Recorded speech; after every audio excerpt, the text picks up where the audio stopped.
அ அயோத்தி நகரத்தில தங்க மாளிகைக்குள்ள கௌசல்யா ராணி தன்னோட சின்ன குழந்தை ராமன மெதுவா தொட்டில்ல ஆட்டிட்டு இருந்தா. அவனுக்கு ஒரு வயசு கூட ஆகல. குண்டு குண்டு கன்னம், மின்னுற கண்ணு, சின்ன சிரிப்புன்னு சுத்தி இருக்கிற எல்லாரையும் சந்தோஷமா வச்சுக்கிட்டான்.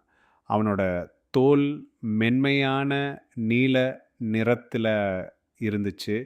சின்ன தங்க திலகம் அவனோட நெத்தியில மின்னிக்கிட்டு இருந்துச்சு. ஒரு நாள் சூரியன் வெளிச்சம் அரண்மனை ஜன்னல் வழியா வந்தப்ப, குழந்தை ராமன் தொட்டில்ல படுத்து சுத்தி முத்தி பார்த்துட்டு இருந்தான்.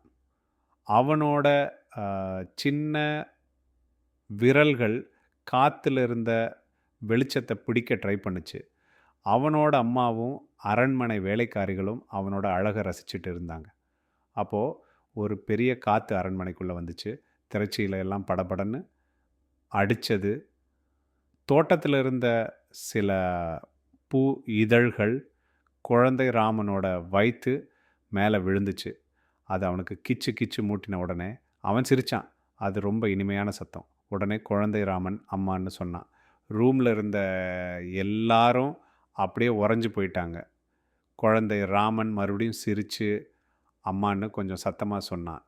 இத கேட்ட உடனே தசரத மகாராஜா வேகமா வந்தாரு. கூடவே வசிஷ்ட முனிவரும், மற்ற ராணிகளும் வந்தாங்க. "என்ன ஆச்சு?"ன்னு ராஜா கேட்டாரு.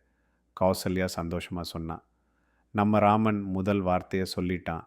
அரண்மனை முழுக்க சந்தோஷத்துல மூழ்கிடுச்சு.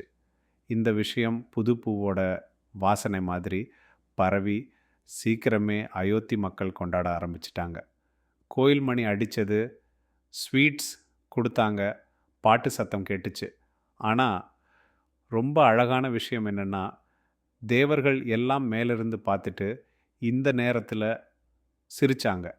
குழந்தையாவே ராமன் உலகத்துக்கு சந்தோஷம் கொண்டு வரான்னு.